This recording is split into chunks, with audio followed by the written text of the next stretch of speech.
Greetings, Bat Family, and welcome to Holy BatCast, brought to you, as always, by real fans for real movies. You can find us all over social media on Facebook, Instagram, and YouTube. Just search for Holy BatCast and you will find us.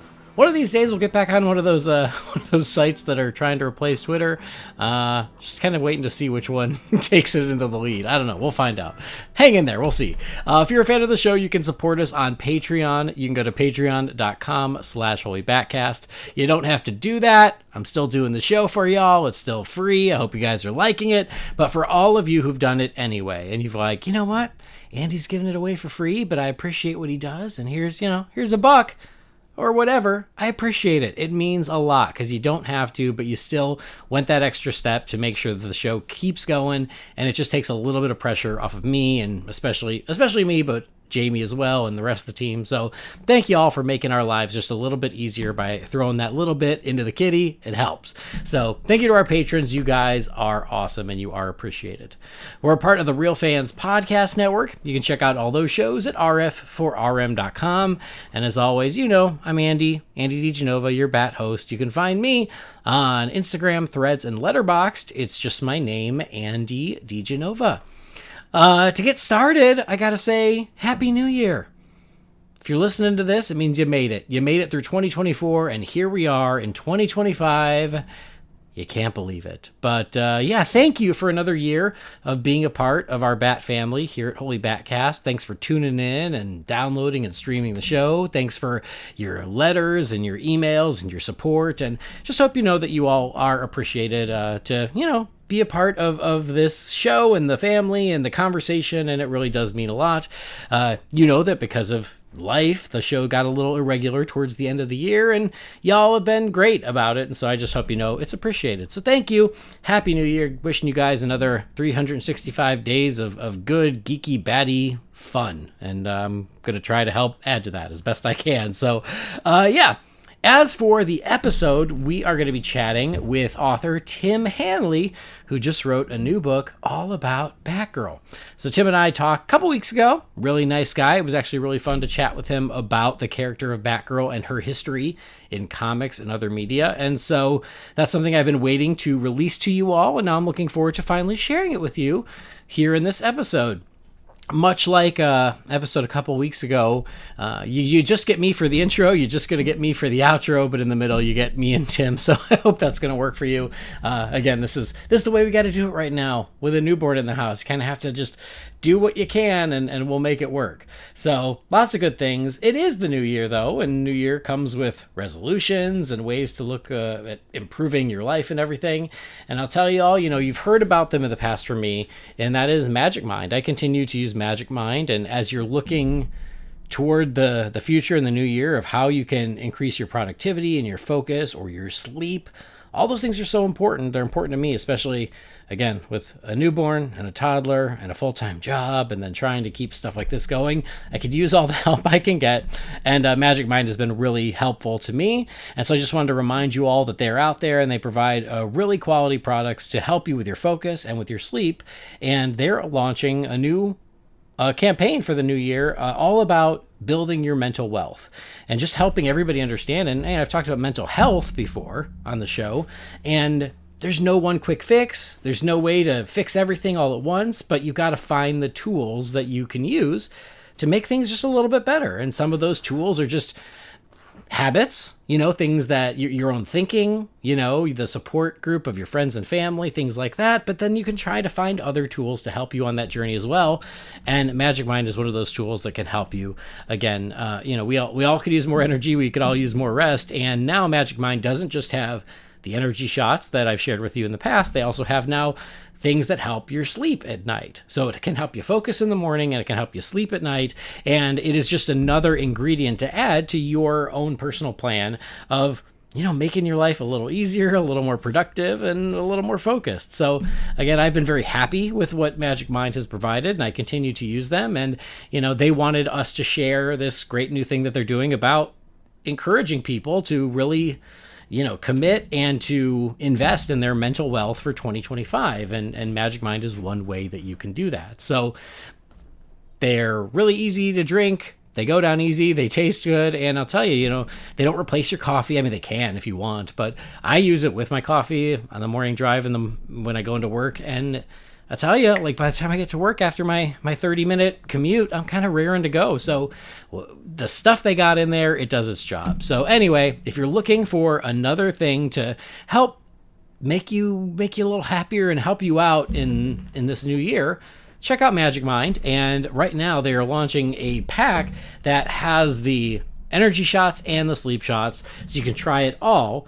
And it is it's all bundled together, and you can get 45% off if you use the link from Holy BatCast, which is a great deal. So if this is something you want to give a try to, again, invest in yourself, invest in your mental wealth, go to magicmind.com/holyjan. So Holy for Holy BatCast, Jan for January. That's magicmind.com/holyjan. You can get one of these bundles. You get 45% off with that link, and it also does help us out here at Holy BatCast. So look into it. Again, I highly recommend. I love using the stuff, so please check it out, and I hope that it works for you as it's worked for me. But here's the nice thing. Let's say you get it. Let's say it doesn't do for you what you want it to do. They give you a 100% return policy. You can return it, 100% refund, no questions asked. It's that easy. They're that confident. So very little risk, high reward. Check it out. Again, that link is magicmind.com/holyjan. So just another little thing for your happy new year there from Holy BatCast. But now I want to talk some Batgirl. You want to talk some Batgirl? Yeah. So again, Tim Hanley, he is an author, and he's written a lot of very fun comic-based books, especially around female heroes and villains. And his newest book is called Never a Sidekick, Exploring the Dynamic History of Batgirl. And so now I would like to share with you my conversation with Tim from a couple weeks ago, and you're going to hear all about his book, all about Batgirl, and some really unique perspectives on the character of Batgirl that honestly, it really gave me a lot to think about too. So without further ado, here you go. Here's me and Tim talking about Never a Sidekick, Exploring the Dynamic History of Batgirl.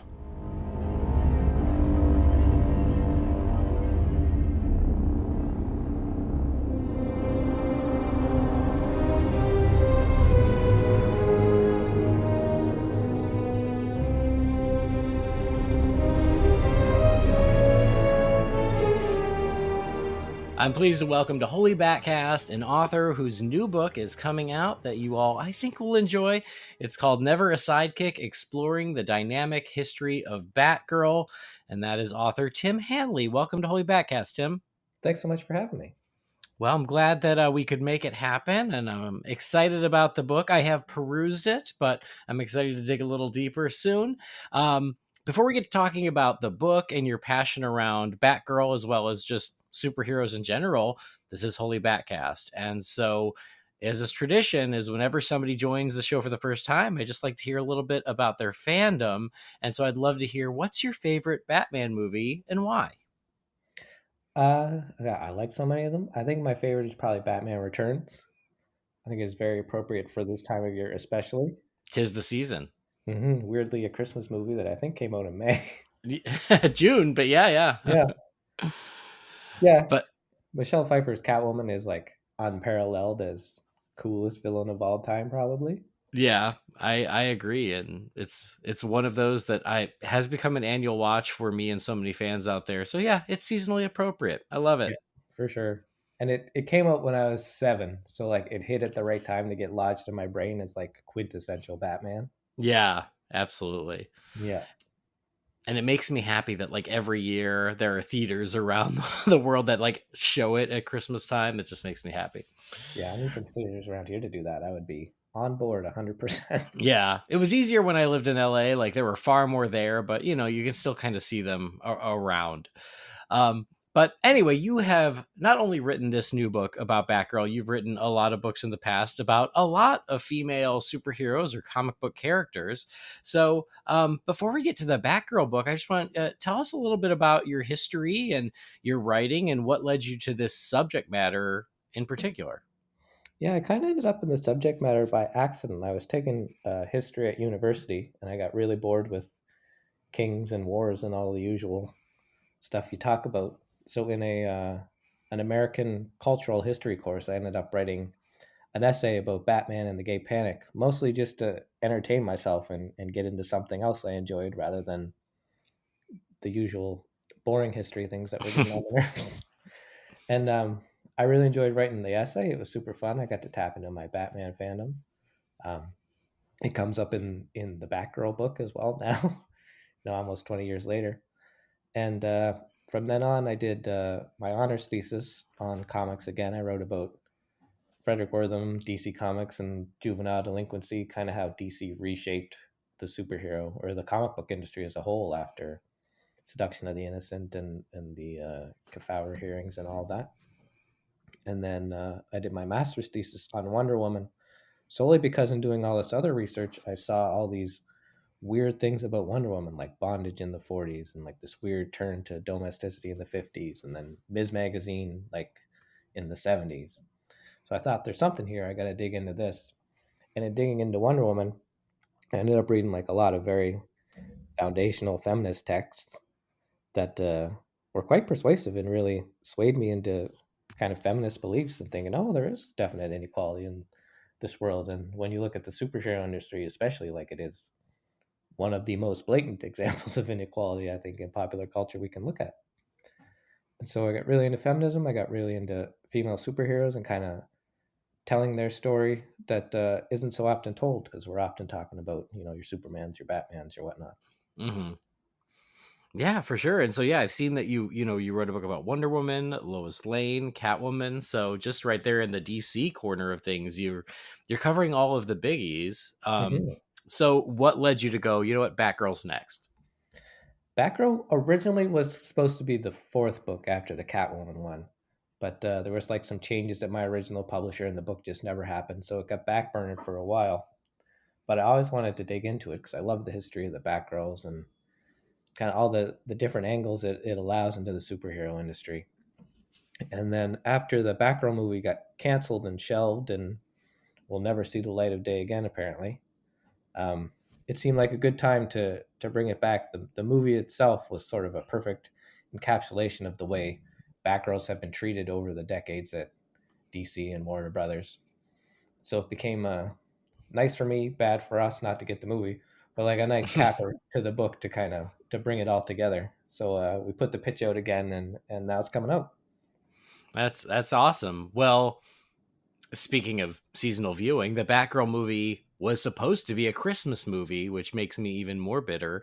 Um, like we saw just enough behind the scenes stuff. We're like, it's set at Christmas in Gotham, and like you Yeah. said, unfortunately, we didn't get to see it. And you do go into that in the book as far as like the way the cancellation of the Batgirl movie, like you said, sort of illustrates the struggle of Batgirl fans. Tell us more about that.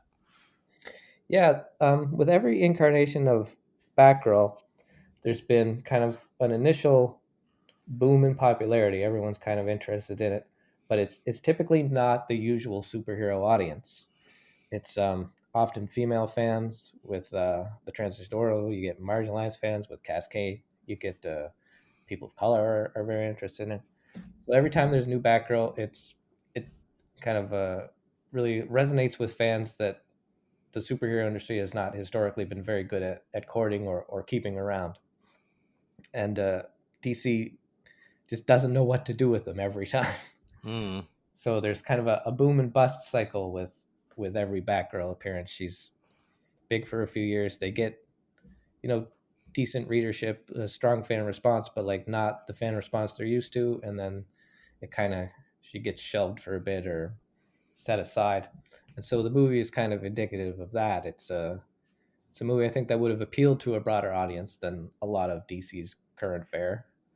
Certainly more than, The Flash or Black Adam or whatever the heck else they've put out lately that's bombed spectacularly.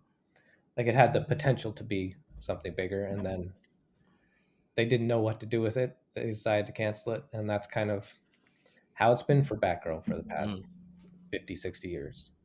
Yeah, and I mean, we share your frustration. I was certainly frustrated about it, and it is just it's crazy that we have a Batgirl movie out there, and We will not get to see it. But anyway, I don't want to get to that. That's the end of the story, at least for now. We could just talk about that for an hour. But what's so cool about the book itself is, you really do chart the entire history of all the Batgirls, starting with the very first introduction in the comics and then in all various media. So how hard was it to try to take, what is now, is it 80 years? I'd have to do the math, but almost 80 years of history of a character and cull it down and focus it for this book. Yeah, it's a tricky thing to do with each book to try to figure out, where's the best parts to dig in, what parts do you kind of like glaze over a little bit, because you can't do everything. You can't get that granular because A, Mhm. it'd be very boring, and B, it'd be very, very long. And there's page limits for these things. Um, but yeah, so for Batgirl, when you look at the history of Batgirl, there's key moments that really stand out. And from that standpoint, it was relatively easy, I think, maybe compared to other characters. Certainly, like Lois Lane was a harder one because she's kind of like a constant background presence, and yeah, kind of have to Mhm. pick and choose your spots there. But with Batgirl, there were like definite moments to like highlight, zoom in on.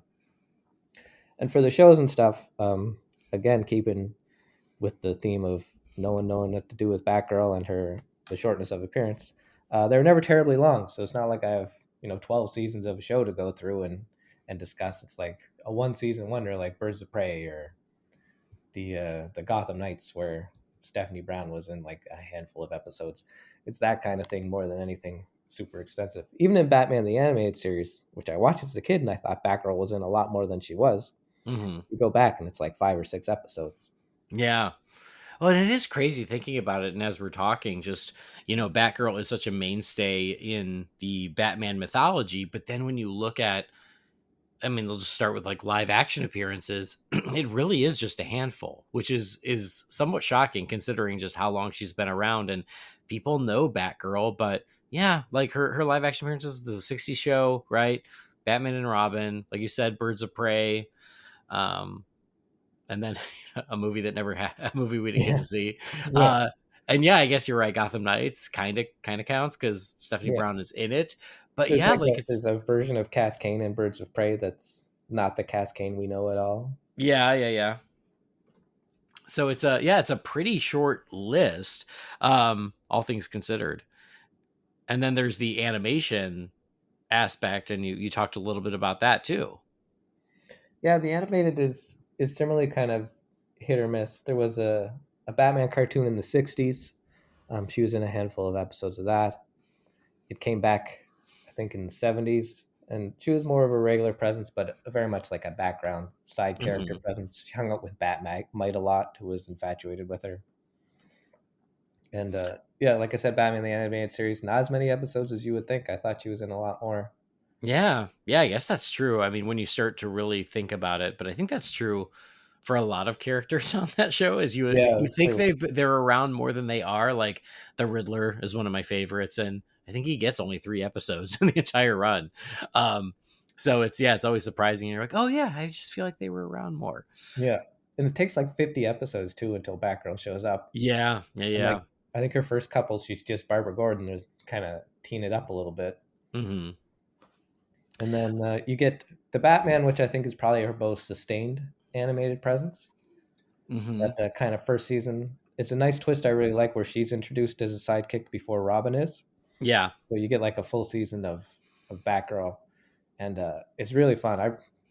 The show kind of gets lost in the shuffle because it came after Batman the Animated Series, but I Yeah. think it really holds up, and it's a really good time. And the introduction of Batgirl for that one good season where she's kind of gets the spotlight is a really fun time. Then of course Robin shows up when she gets kind of backburned a bit, and then it turns into like a Justice League show the last season, and they both kind of get shuttled off. Yeah, we've been reviewing that show on and off over the past year or so, maybe. And we just did the Batgirl two-parter from the Batman, and it's a great two-parter of her introduction. And you're right, it was a fun twist to bring her in earlier than Robin and let her be the first sidekick. And that was something the show did a lot. Sometimes for better, sometimes for worse. Where they were like, "Well, we can't do what's expected. Let's twist it a bit." But I think that their version of Batgirl really worked well. Yeah, I really liked it, and the twist was great. It kind of makes sense because Batgirl's always a little older than Robin, so kind of to Hmm. have her in the first place.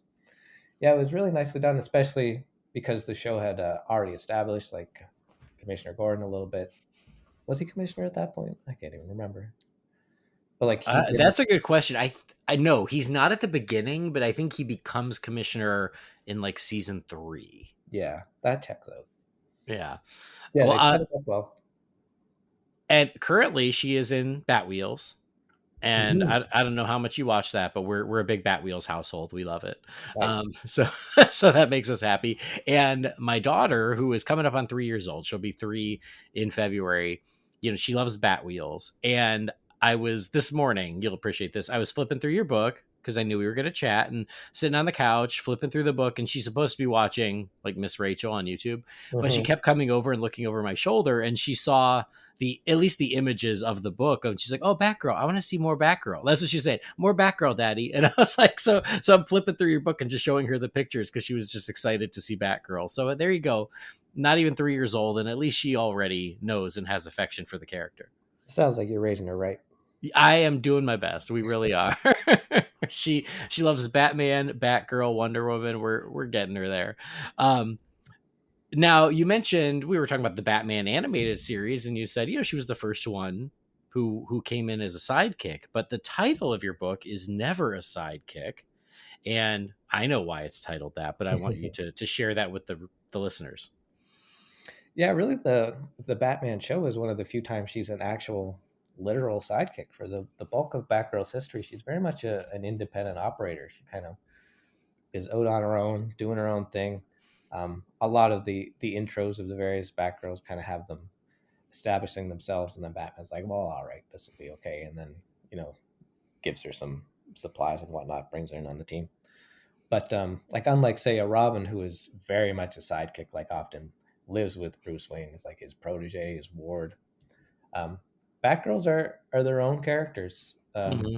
throughout the entire history, and even like in the case of Oracle, like initially goes out on her own before coming back to the Batverse. It's for a character who's named after another character. They're surprisingly very much their own thing over the course of their entire history. Yeah, which I thought was such an interesting observation that I don't think I ever. I mean, I guess you feel it, but I never really noticed. I was like, yeah, I guess not. Like she's more of a partner, but she is much more independent. She is not, oh man, it's a strong word, but subservient to Batman. Mhm.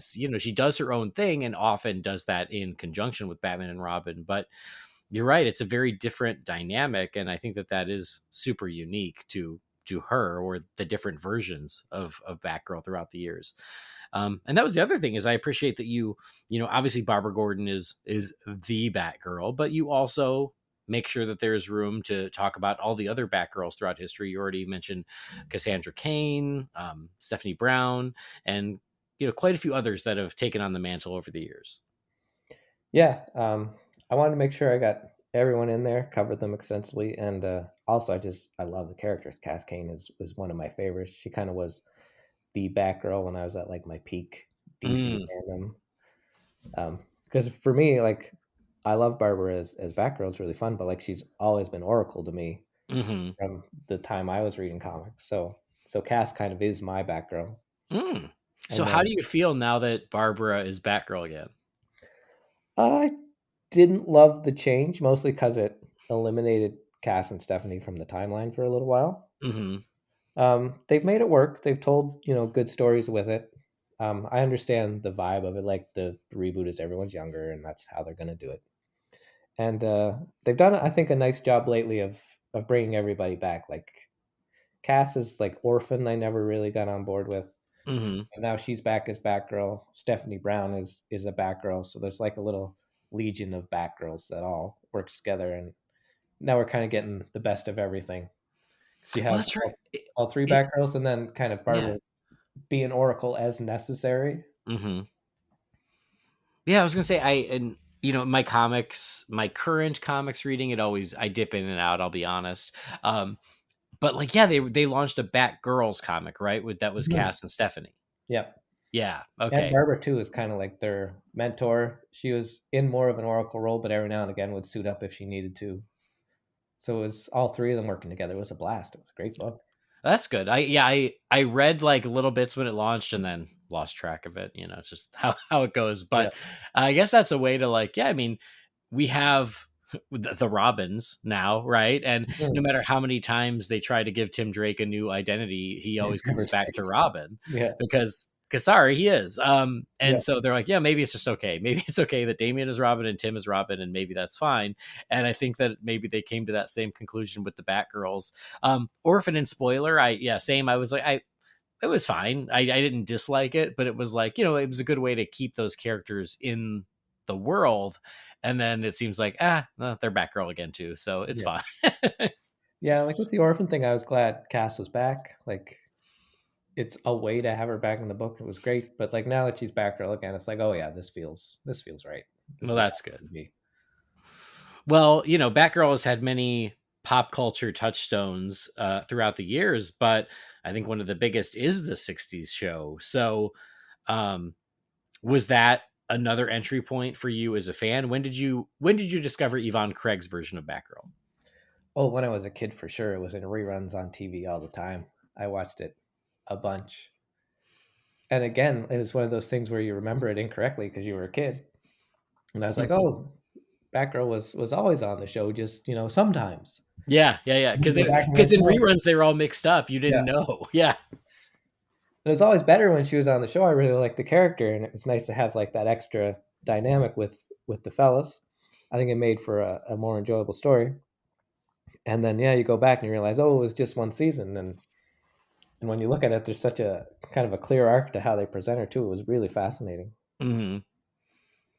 Yeah, I'll tell you, as a kid, you know, I watched the reruns endlessly. I taped them on VHS, Nice. but every time I would watch an episode, I would always wait for the end of the opening to see if she was going to drive by on her motorcycle, Yeah. so I'd know if Batgirl was in the episode. And I'd always get a little sad if it was not a Batgirl episode. Um, and because again, I didn't know the difference. I just was like, yeah, sometimes she's in, sometimes she's out.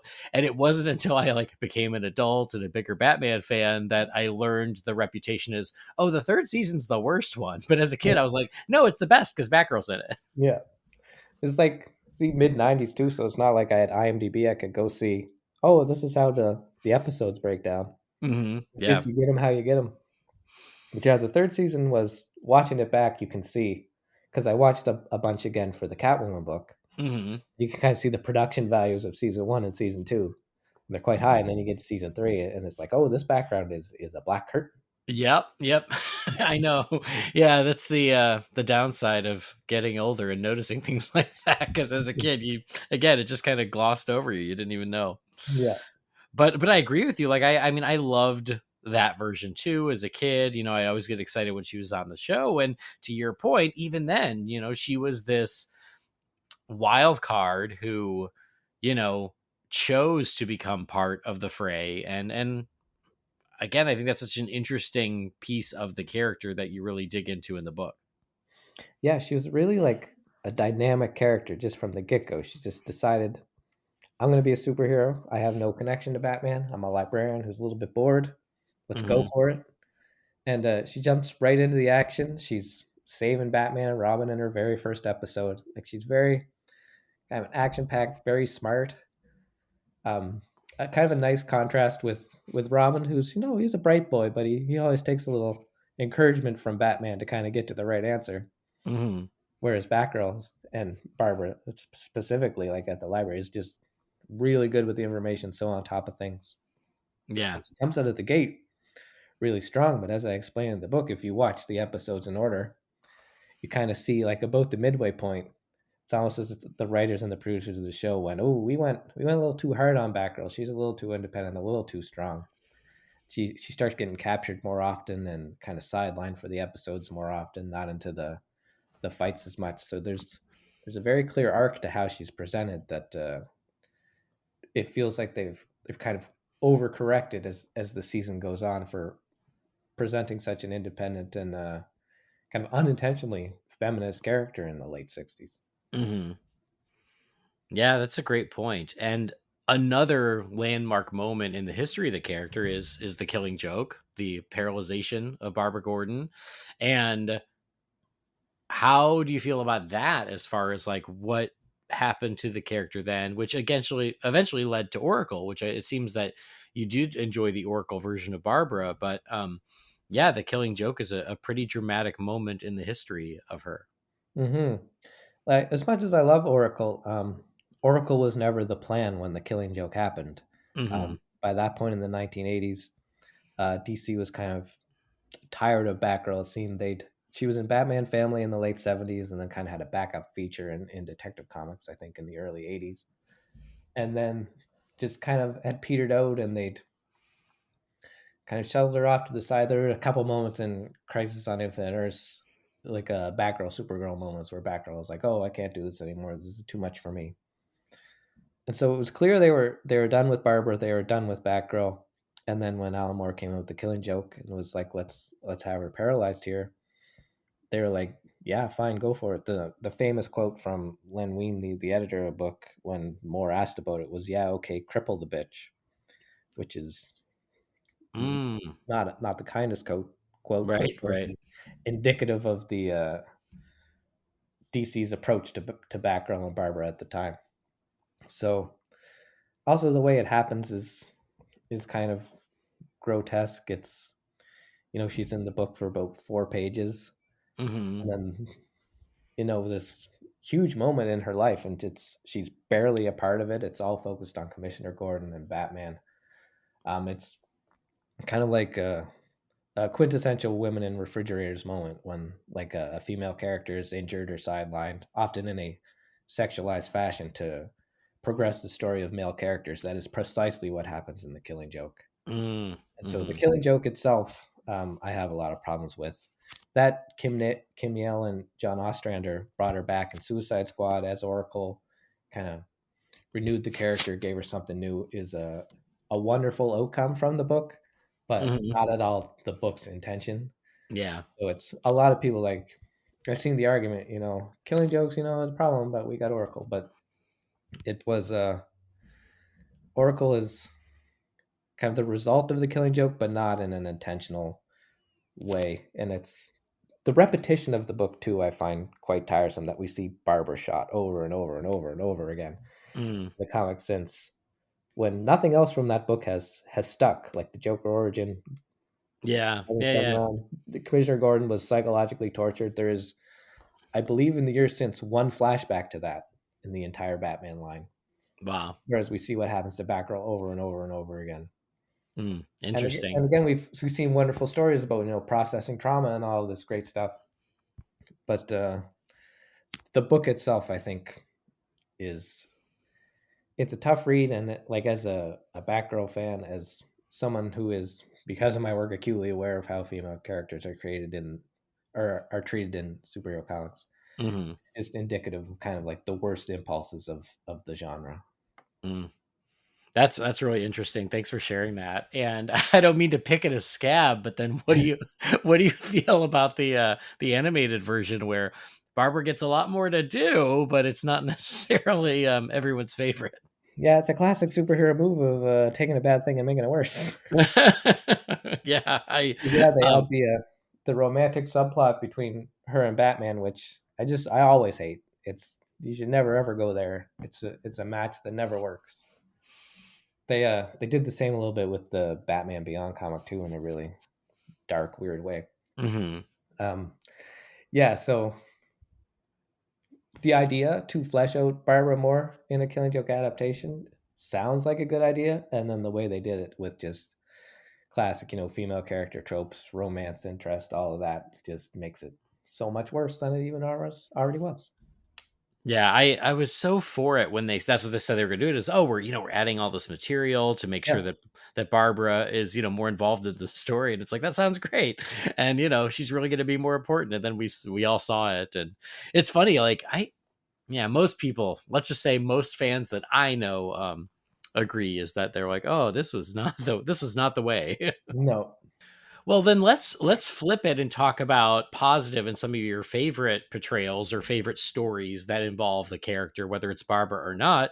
And I know you highlight them in the book, or I'm sure you do. What are some of those that you're like? But here's where Batgirl's at her best.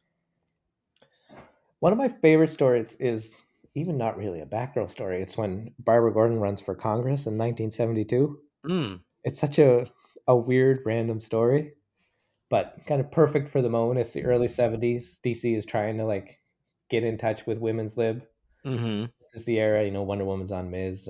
Lois Lane breaks up with Superman and like goes on her own as an independent reporter. Yeah, yeah.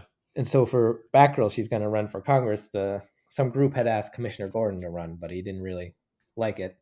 And Barbara was kind of getting tired of the limitations of crime fighting. She'd sponsored the rehabilitation of this criminal who went out and just committed more crimes. She was like, "No, we gotta fight crime on a larger level." So she runs for Congress as a young woman, very much like an AOC type character, like Mm-hmm. very populist based, very kind of challenging the status quo. And she wins and becomes a congresswoman for the next 8 years in DC continuity.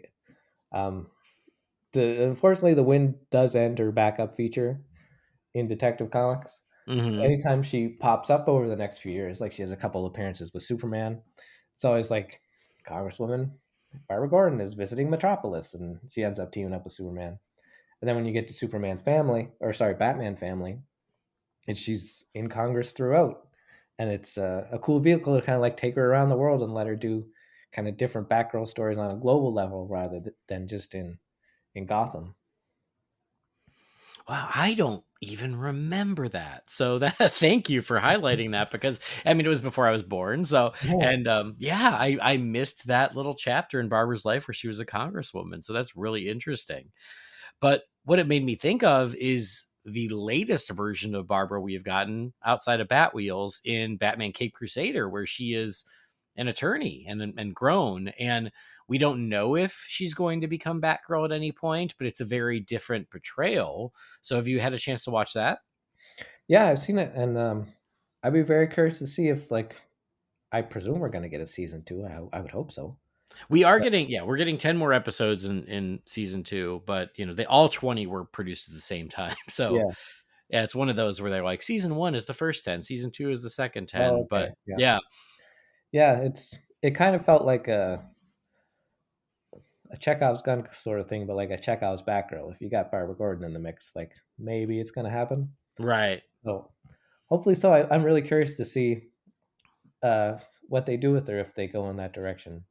Because an Yeah. attorney is something we've never really seen for Barbara before. It's kind of a new angle as a civilian identity, certainly. Yeah. And well, and like they have like seeded that she knows how to fight because there've been a couple moments in the episodes where she can take care of herself. So again, I'm like, is that just this version or are they trying to set her up for later becoming Batgirl? We don't know, but it's interesting anyway. Hmm. I'm very curious to see what happens. It's been a fun show so far. Yeah, it's very good. I still need to watch the final two episodes. I've been waiting until we were going to cover it on this show, but and now I'm watching nothing but Christmas things, so I'll get around to Yeah. it. You mentioned Birds of Prey, the TV show, and I have a soft spot for that show. I wish it had lasted longer, but I really liked Dina Meyer as Barbara in that, and I mean I think she was like even though they took the silver, the Alicia Silverstone costume and recolored it, I thought she looked great in the costume too when they did the flashbacks. So and that's one that I feel like is forgotten by almost everyone except the most hardcore, Batman obsessed fans.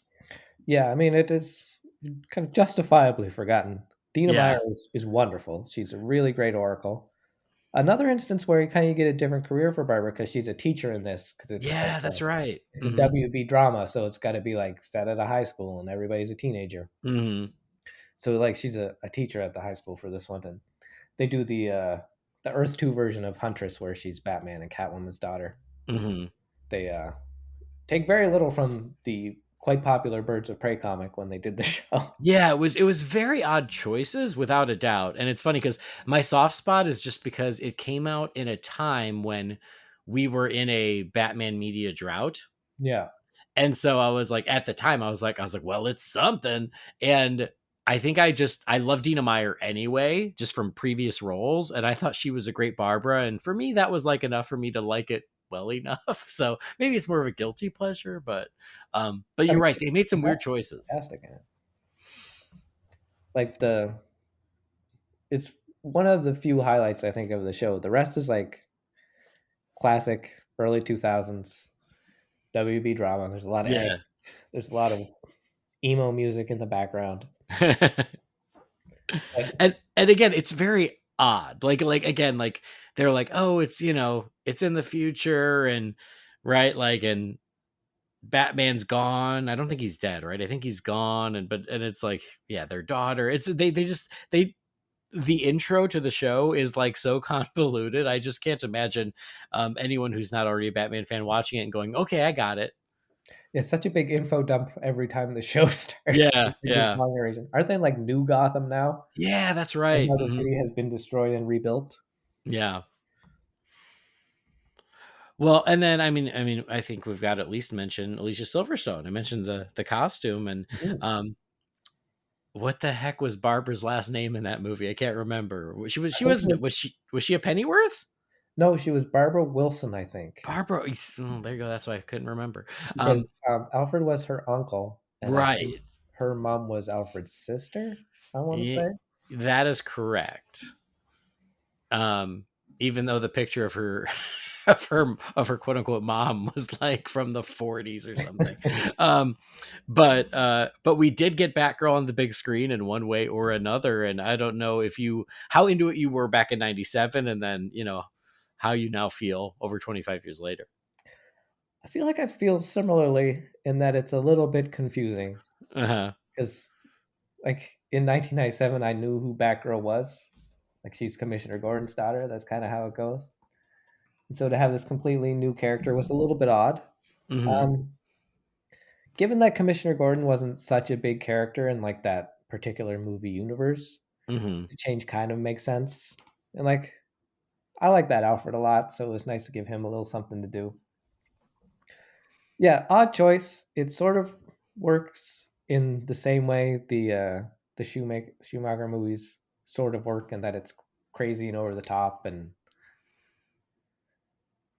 they've sort of gotten like a reappraisal I find in recent years. Like when they came out, everyone was like, Hmm. "These are garish and terrible," and then kind of like the kids who watched them grew up and became like the movie critics, and then Yeah, yeah, now it's yeah. like these are weird classics for kids. Right, And right. I think in Yeah. that regard it works. She is, as usual with Batgirl, independent operator, Hmm. extremely competent. We get a lot of hints of like the computer skills we'd see kind of we're familiar with at that time with Oracle. It's she can fight, she can hold her own. It's a well presented character. It just kind of the blonde Barbara Wilson just doesn't quite feel like the Batgirl we're used to. Right. Yeah. And you mentioned, just sort of DC's interesting, I guess, pattern with the character of Batgirl. How you're like they're they're all about it, and there's like a big explosive reintroduction of the character, and then they kind of lose interest and it gets sidelined. So, um, I guess have you seen that with Cass Kane and Stephanie Brown, and then Barbara over and over again, and um, I guess tell me more about that, and kind of the what you feel are some of the underlying reasons for that. Yeah, there's kind of key moments in the history. I'll just touch on a few real quick for you. So, sir, in Batman Family in the 70s, this is like the Congresswoman era. Um, Batgirl's a main player in the book and kind of teams up with Robin a lot. And this is where you kind of get the first hints of a Robin, Dick Grayson at this point, Batgirl romance. Hmm. And it really resonates with female fans for some reason. Like in the letter columns, it's all, we want to see more of this. We love this. And the editors at first, I think it was Bob Rozakis at the time, it's like, no, there's like a big age difference here. We're not going to do that, guys. And then kind of over time gives into it a little bit, has a little bit of romance, and then sort of tires of it. It seems like this is kind of one of the first instances I think of fans vocally shipping two characters together, Hmm. and they try to engage with it a bit. It's doesn't seem to be the direction they want to go, and then they just kind of drop it. The book kind of gets canceled, wrapped into detective. Robin goes on to Teen Titans, which is wildly popular. Batgirl has a backup for a while and then fades out in the 80s, as we've discussed previously. Mm-hmm. So in this instance, you get like this a strong kind of female audience, strong female response in the letter columns, which is very rare for most superhero comic books in the late 1970s, with DC sort of not knowing exactly what to do with it.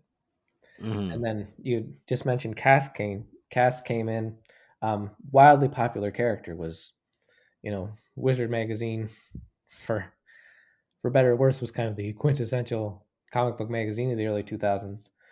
Cass Kane was like their female hero of the year for the first 3 years she appeared. She was huge.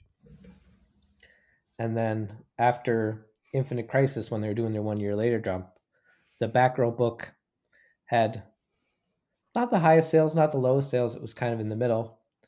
But there was some notion behind the scenes, maybe we bring Barbara back. Maybe we're doing Batwoman now. Mm-hmm. And despite, such a strong reaction to Cass, like everybody loved Cass because it was resonating with classic fans, but it was also resonating with female fans. For people of color, especially, to have a woman of color as Batgirl was super cool. And then DC decided, no, we're going to focus on these white characters. And then Cass's book got canceled. She became a villain for a while in like Robin and then some other books. Yeah, that's right. Yeah, and they had such a good thing going, and this blew it entirely for some ideas that never really even came together. And it's when you look at Batgirl's history over the years, it's kind of this pattern over and over and over. It's Batgirl gets a prominent role. It's a little bit different than what you usually expect from a superhero comic, and as such, it resonates with an audience that's a little bit different from a usual superhero audience. Mm-hmm. And DC just every time does not know how to maintain this audience. Certainly doesn't know how to cater to them or encourage them, and just they seem to ultimately decide we're not going to bother. We're just going to get rid of Batgirl for now. We'll put her on the bench. We'll have her shot through the spine, whatever the heck. And she always comes back. There's always fans somewhere that want her to come back, and she does come back, which is one of the lovely things about Batgirl is resiliency. There's always someone who loves her and brings her back, Mm-hmm. often in new and different ways. But it's this constant cycle of up and downs with the character. Mm-hmm. And I think finally now, kind of in the comics, with all three Batgirls at once, and they're kind of along a variety of books right now that we're, I think, finally starting to break out of, except for the movie. Yeah, right. And as we were talking, I remembered, before I get emails, is that's where I forgot that Barbara Gordon also showed up in Titans. Mm-hmm. And so she wasn't exactly Oracle, but she was in the wheelchair. But I remember liking her too. And I know I was looking in your book. I'm like, he had to have called it out. He did. You got it in here. So it's just, but it's it's there's a lot in you. I'm glad you've got it, but I enjoyed that too.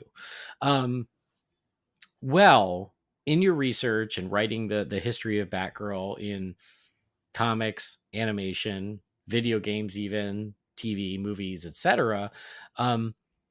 What is something that is interesting about the character that we as fans might be surprised to learn? Ooh, that's a fun question. I think the independence that we discussed is really interesting. Mm-hmm. It's so unexpected when you look at it, because even with because for the casual fan that watches, the cartoons and stuff, maybe the movies, everyone's always working together in these things. Mm-hmm. But like when Batgirl was first introduced in the late '60s, there's like a couple team ups with Batman, and then it's her own backup and it's her own stories, and she's doing completely her own thing for several years. Um, the early '70s ones are great. There's a lot of like ripped from the headlines things. There's like an Andy Warhol ripoff. Andy Warhol got shot in the late 1960s by kind of this radical feminist, Valerie Mm-hmm. Solans. They do a version of that in a Batgirl comic for some reason. Like she's very much her own character in her own world, and it's certainly when I went back and read them, it's not at all what I expected, just based on kind of my casual knowledge of the character previously. Mm-hmm. And was really interesting to see how it played out. I think it, in terms of publication, maybe hurt the character to some degree to not have her more integrated in the Batman lines that were more popular. Like it's easier to cancel a backup than kind of to pull a character out of a tightly woven Batman story that's been going on for years. Mm-hmm.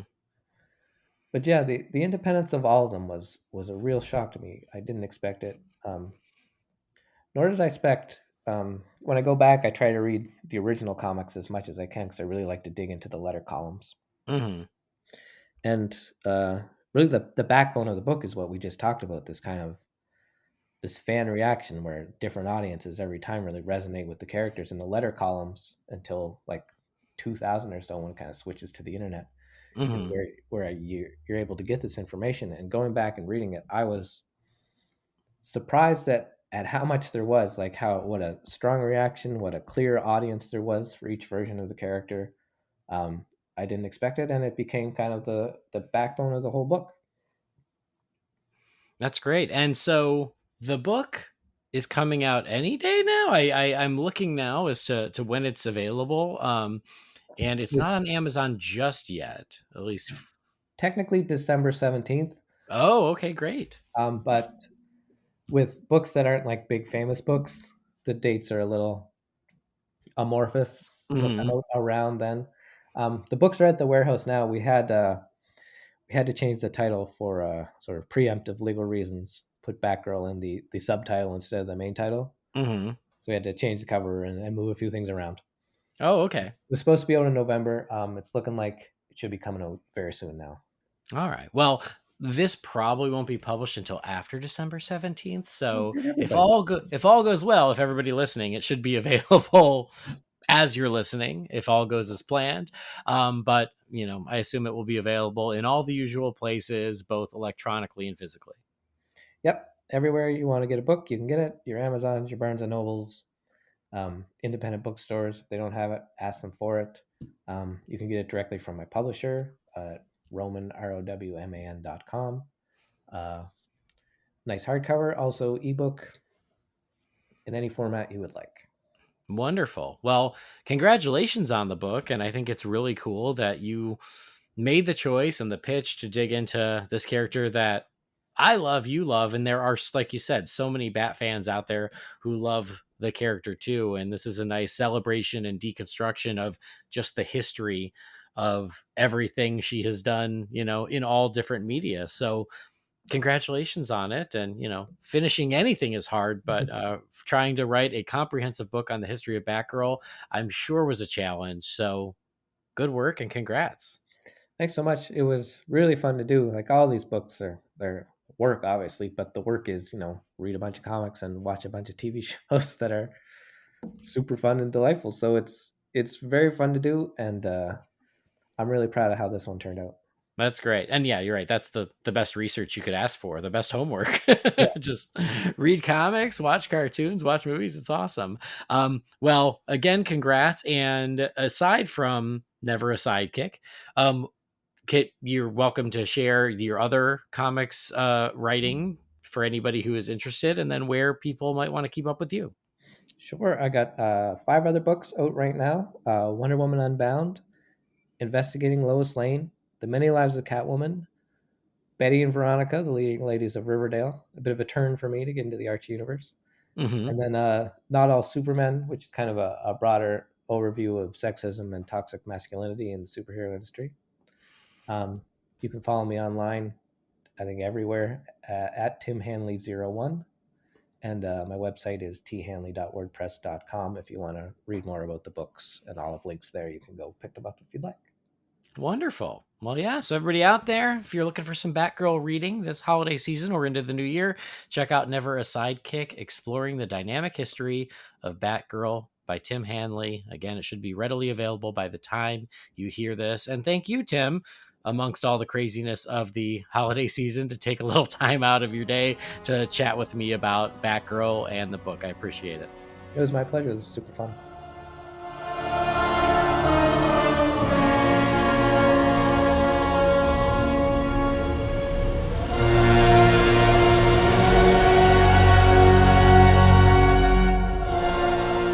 And just another huge thank you to Tim for taking time right before the holidays to talk about Batgirl with me. I really did appreciate that. And again, I really enjoyed that conversation. So if you're looking for something to read in the new year, you can check out Never a Sidekick. It's available wherever you get books. The good thing is it was just getting released as we were chatting. Now it's available everywhere. So check out Never a Sidekick and yeah, get your Batgirl on. So a big thank you to Tim again. And everybody, hope you all enjoyed the chat and I hope you enjoy the book.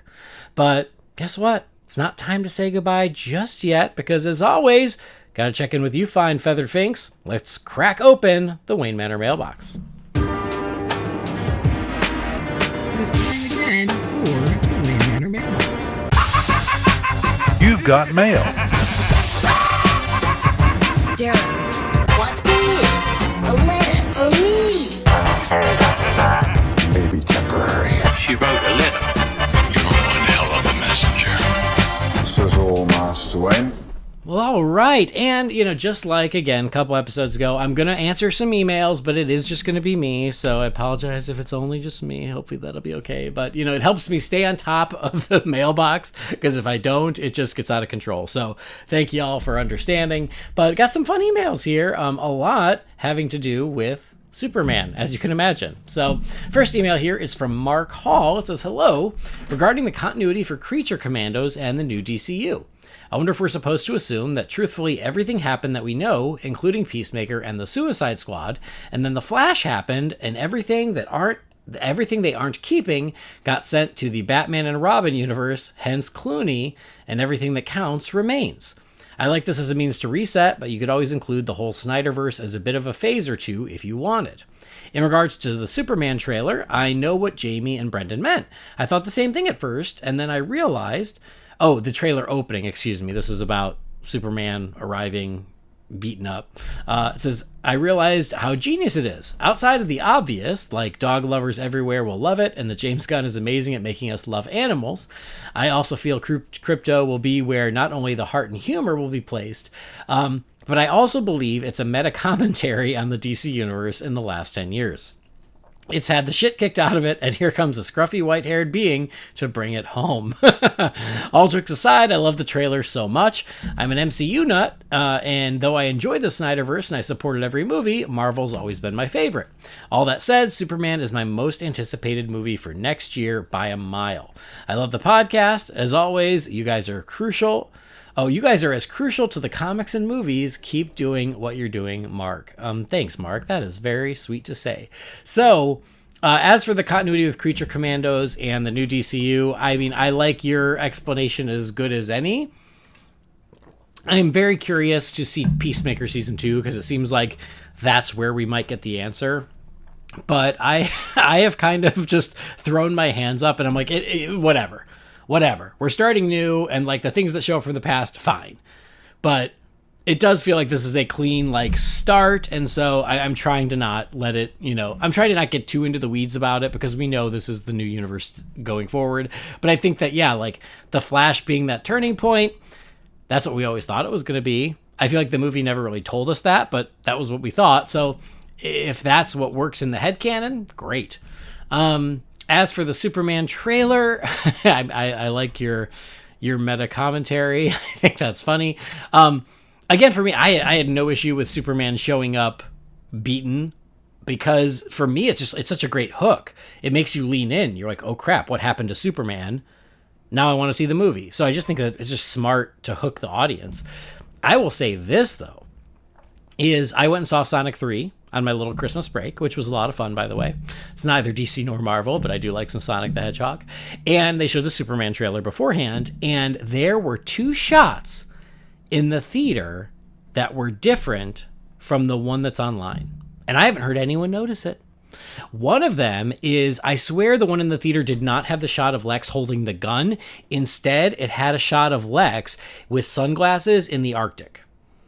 And then the second one, it was the Mr. Terrific shot, except it was more of an extreme close-up on his face than the wider shot that we get in the online trailer. And I thought I was going crazy. And I came home and I rewatched the one. I'm like, no, definitely a couple different shots in there. So FYI, if you go see it in the theater, you're going to get a couple different shots, but you blink and you miss them. Honestly, they're so quick. Fortunately, I'd watched the trailer so much that I was able to pick them out pretty easily. So anyway, Appreciate the message. Great thoughts here. I'm glad you're so psyched for Superman, as am I. Probably goes without saying, it's my most anticipated movie of the year as well, and I can't wait for it to get here, and hopefully it's as good as we all hope it will be. So, thank you, Mark. This next message is from Brian, and it also is about the Superman trailer. It says, is it just me, or does the music for the Superman trailer sound like they mixed the John Williams theme with some Top Gun guitar? Brian, you're absolutely right. It absolutely does. That is very astute. If I was a bigger Top Gun fan, I would have picked up on that myself, but I did not. And when you say that, I went, oh, yeah, of course. That's exactly what it is. And it is funny because James Gunn has said that, like, the Superman, the new movie, it is somewhat inspired by Top Gun Maverick. And so, yeah, to hear that music and go, oh, I can even hear some Top Gun in the music. There it is. So great observation, Brian. I am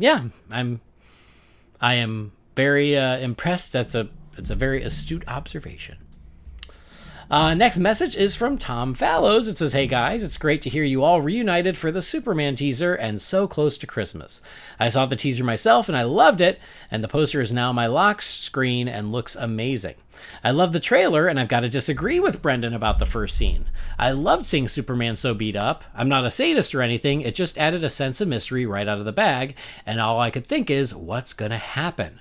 What or who could be so strong to beat Superman so badly? I do feel, however, it does open to negativity from Snyder fans who will say that Cavill was never beat so bad, but who cares? The teaser looked great, and I love the music. Anyway, guys, hope you have an amazing Christmas and a happy New Year. Thank you for bringing an array of positivity to the DCU and to bring all us fans a load of joy. Here's to 2025 and to new beginnings. I hope all your families are well and the kids get what they wanted from Santa. Tom. Thank you, Tom. Great message. And I just knocked something over. It's fine. Thank you, Tom. Appreciate that. So, I mean, you and I think, are seeing eye to eye on that first shot from the Superman trailer.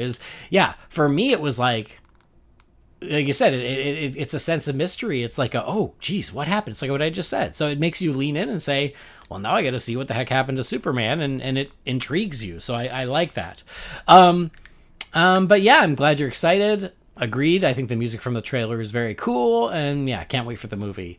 And then I hope you also had a Merry Christmas and a Happy New Year as well. I know my kids got a lot of crap from Santa and the family. For us, baby Andy is, he's not even 3 months yet. And I was like, he got such a haul of gifts and he is completely oblivious. It's just weird. But anyway, Tom, as always, thank you for the message. Appreciate you reaching out and appreciate you sharing your thoughts on the Superman teaser. All right, next email. It's about Superman, but it's not about the Superman teaser. It's about Superman and Lois. It's from Mark Jurasevic. It says, hey, Andy, I really enjoyed your Superman and Lois Roundup episode, and I totally agree with how magnificent the series was. The series finale will go down as one of the greats. I have a couple interesting trivia and connections about the final episode. In the final episode epilogue, the older Jonathan was played by David Guntoli, who is Bitsy Tulloch's husband and former Grimm co-star. David Guntoli auditioned for the Superman role in Superman Returns, and we know that went to Brandon Routh. David Guntoli also voiced Batman in 2 animated movies. Take care. Can't wait to hear your thoughts about the new Superman trailer. Regards, Mark. Thanks, Mark. That's a great catch. I don't know who he is. I knew that Bitsy had married one of her co-stars from Grimm. Like, I knew that, but I don't know him at all. So yeah, I appreciate the heads up. And was he the one who did like the Batman Unlimited animated stuff? Was that him? I don't know. I guess, I could look it up if I was really motivated. But anyway, great call out, and I appreciate the extra context. That's a really fun little Easter egg or cameo, and glad that Superman and Lois worked for you as well as it worked for me, and for our friends here, and for Sam, who joined me for that episode. Agreed with you. I think that's one of the best series finales I've ever seen. So I'm glad you agree, and I appreciate the extra info. Speaking of Superman, this is also from Mark. I guess he did both. He said, hey, Super BatCast. That was a fantastic Superman trailer breakdown. I'm interested to hear what you thought of David Corenswet as Superman and the costume itself. I think he looks fantastic, and I love the costume. It's bright and bold, and the blue and red are spot on. I even like the high collar as it gives it a more majestic look. Also, I think you can have a great Superman theme without tying into John Williams. Just look at the score for Superman and Lois. It generates Superman imagery while also being emotionally evocative. Take it easy, Mark. Thanks, Mark, and thanks for your thoughts. Well, I think we all agree that David Cornsweet looks great. I mean, he looks exactly like Superman, so he's perfect. I think he looks great, and what we're just seeing from his performance in the trailer is also very encouraging, but I had seen him in enough stuff leading up to Superman that I was never really worried about that. I think that he looks great. As for the costume, I obviously can't speak for Brendan and Jamie. I think I really like the costume. I'm not in love with it. I don't think it's the best Superman costume I've ever seen, but I really like it. I think it's unmistakably Superman, and I think that it looked great in the trailer. So I also have no concerns about the costume. So for me, it's like, I don't know, like 8 out of 10. Like it's really, really good. Even if I'm not saying, oh, it's the best thing ever. I like it. Like I said, I think the colors are nice and bold, and there's just enough different about it to make it this Superman costume while still being unmistakably Superman. Yeah, I like it a lot. And then the Superman music, I mean, I agree with you, and I've always been one of those people when it comes to the Superman theme where I can see it both ways. If people want to go back to the Williams theme, I'm like, great, that's fine. That's one of the best movie themes ever written in the history of motion pictures. It is that good. So if you want to go back to that because it's so iconic, that's great. I love it. I'm all for it. If you want to do something completely different to make your Superman set apart, I'm totally okay with that too. I loved what Hans Zimmer did with Man of Steel. I think that score is a masterpiece unto itself. And so I have no problem with that. But what's funny, and I think that we did talk about this in the trailer breakdown, is that even the Superman themes that are not the Williams theme, you can still hear the inspiration of the Williams theme. So think about Superman the Animated Series. Think about Lois and Clark. Think about Superman and Lois. Think about even Man of Steel. You can feel the spirit of Williams even if it's not the same theme. And I think that that's just what speaks to how iconic that music is. And that's what people know Superman sounds like. And so even if you're doing different themes, it still has that same flavor as I think it should. Because I think, again, it's just an amazing piece of music. So I've never been one like Williams theme or nothing. I haven't been that person, but I also don't mind when they go back to it. So I'm kind of good either way. But yeah, there have been some really great Superman themes without Williams. And then the Williams theme, I think is, just think it's amazing. I think it's one of Williams's best pieces of work ever. So yeah, but great point, Mark. And I appreciate you sharing that. Well, all right. I got one more here from Chris, the Objective Geek. It says, hey, great Caesar Supercast. I got some Superman-related questions because now it's a Superman podcast. It is. At the end of that episode, not the last episode, but the last one with Brendan and Jamie. Jamie's like, now people are going to want a Superman show. And I'm like, that's great, but I ain't got time. So we're just going to have to do it here when it makes sense. All right. So here are Chris's questions. Number one, you might have mentioned this before, but how would you rank the live action Loises? We've had a lot of great ones. For me, number one, Smallville's Erica Durance. Number two, Lois and Clark's Terry Hatcher. Number three, Superman and Lois, Bitsy Tulloch. Number 4, Man of Steel, Amy Adams. Number 5, Superman the Movie, Margot Kidder. Number 6, Superman Returns, Kate Bosworth. And then number 2, a potentially hard question. Are there any aspects of the Gunn Superman that you think will be difficult to improve from Snyder? I think it'll be hard to improve the action, score, cinematography, and maybe the suit. But the Gunn suit is growing on me a lot. And then to be fair, what are some things that you think Gunn will probably improve on? I think comic book accuracy, emotion, and just the general feeling of Superman optimism. Keep up the super duper work, Chris, the biased jock. All right. The biased jock as opposed to the objective geek. I got what you did there. I was confused. I'll be honest. It took me a second. But yeah, I got it. The biased jock. Okay, Chris. Wow. So question number 1, ranking the Loises. For me, it's really hard to argue your ranking. I think your ranking is great. I would definitely agree with number 1, your number 1 and your number 6. Erica Durance is my favorite Lois, but they've all been pretty good to great. But yeah, Erica Durance, for me, I just thought she was amazing as Lois. And then last is Kate Bosworth. That's pretty easy. I feel bad harping on it because I feel like she's been hearing it for almost 20 years now. It's just, yeah, she just wasn't up to it, and it's sad. I'd put Margot Kidder a lot higher than you. For me, I would probably go number 1, Erica Durance, number 2, Margot Kidder, number 3, Bitsy Tulloch, number 4, Amy Adams, number 5, Terry Hatcher, number 6, Kate Bosworth. I think just off the top of my head. But again, like 1 through 5, you can kind of order them how you like, and I'm not going to be too mad at it because I think they're all really good. And the only reason I have Terry Hatcher that low is not because I don't love her. It's just, I've said it before, I never watched Lois and Clark religiously. I just kind of missed it when it was out. So I've seen it a little bit over the years, but so I don't have the attachment for the Terry Hatcher Lois that a lot of people like Brendan do. Hard question.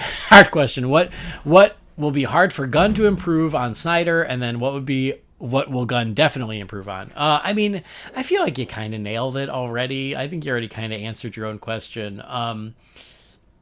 I think... so you said the action, score, and cinematography. I think all those are fair. I think the action, from what I'm seeing from the trailer, I think it could at least match Snyder, but in its own way. Like, it's going to be its own thing. It's not going to be Snyder action, but I think that it could be just as exciting in its own way. The score, I think you might be right. As I just said, I think the Hans Zimmer score for Man of Steel is a masterpiece, and I don't know John Murphy very well, and the scores that he has done don't stand out to me, but I hope to God he is up to the task and he delivers a score for the ages, because Superman deserves it. But Zimmer's a hard act to follow. So I think I think your answers are fair. And then what do I think Gunn will probably improve on? You said comic book accuracy, emotion, and a general feeling of Superman optimism. I think all that's fair too. You know, I think that, I don't even want to say comic book accuracy, but I want to say like unabashed comic book, an unabashed embracing of the comic book aesthetic and world. Does that make sense? So I don't even want to say accuracy, because one thing, I mean, I liked that Snyder was pretty comic booky. It was just it was a very stylized version of it, but I still appreciated it was very comic booky. But I think that, you know, like, I think that James Gunn's will just be a little more, just a little more straightforward, I think, of a comic book aesthetic, I think, in the best possible way, which is what I love about the trailer, is it's like, oh no, this does feel like a comic book on the screen, and I love that. And then the general feeling of Superman optimism, I think, is an interesting observation, but I mean, I think that's what everybody's hoping for. I think that's, you know, argue about it all you want, and I can see both sides, but that is what a lot of people felt was missing from the Snyder Superman films.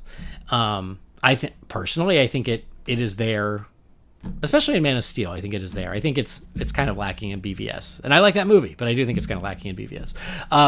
Man of Steel, I do think it's there, but I think not to the level that Superman fans wanted, and so. Yeah, I think that Gunn knows that. He's a smart guy. Like, he pays attention. So I think he knows that. But I also appreciate it, and we talked about this with the trailer, is like, they could have gone too far in trying to course correct that, you know, and you think about like Justice League, the theatrical version, where, you know, you can almost hear Joss Whedon off camera going, smile, Superman, smile. That's what people want. People want to see them smiles. And it almost is a little too much. I appreciate that from the trailer. It's like, it does feel like this will be a more optimistic, hopeful Superman, which is, again, what a lot of fans have been asking for, but not at the expense of challenges and stakes and emotion. You know, like I appreciate that there is still a lot of that there too, because there has to be a balance. So yeah, I think your points are great. I don't really have anything different than what you already put, Chris. So I guess that's just me saying I agree, and here's why. So great thoughts and great questions, and as always, I appreciate it. Thank you, Chris, the biased jock. We'll talk to you next time. All right. Well, I still have a few more emails here, but I'm going to be recording again pretty soon with hopefully with Jamie. It seems like Jamie might return. I don't want to jinx it by saying it out loud, but he might be back. So I'm going to save a couple of these emails for that. But if you've got something you want us to answer or discuss for me and Jamie or whoever might fill in for Jamie, if for some reason it doesn't happen, send those to holybatcast@rf4rm.com, and that way we can answer it. I love to hear your thoughts. I'd love to hear your perspectives, and I really do appreciate everyone who takes the time to do that. So again, if you got something for the Wayne Manor mailbox, send that to holybatcast@rf4rm.com. But that's where we're going to wrap up this little episode of Holy BatCast. I appreciate you guys hanging out. I appreciate you joining us. Thank you so much, as always, for joining or for downloading the show. Please do follow or subscribe to the show wherever you get your podcasts, so that way you never miss us. And if you want to help us out and you don't want to spend a penny, and I get it, our money is accounted for, it's fine, but a nice review goes a long way. A 5-star review would be awesome. It would make my day. So wherever you get your podcast, a 5-star review would really be awesome. It only takes a second, and it really does help us out. Again, you can find the show on Facebook, Instagram, and YouTube. Just search for Holy BatCast. And I do want to give another shout out and a thank you to Magic Mind. Again, as you're looking forward to 2025, give Magic Mind a shot. And if you're going to do that, save 45%. Save the money, help yourself out, and help out Holy BatCast. So go to magicmind.com/holyjan. Again, that's holy as in Batcast, Jan as in January. magicmind.com/holyjan for 45% off your order, which is a great deal. If you got something for the Wayne Manor mailbox, that email address again is holybatcast@rf4rm.com. Our theme music was created by the talented Gaurav Venkateswar. You can find his work at gvtunes.com. And that will do it for this episode. Thanks as always for joining us. We'll see you next time. Same bat time, same bat channel, and have a batty new year.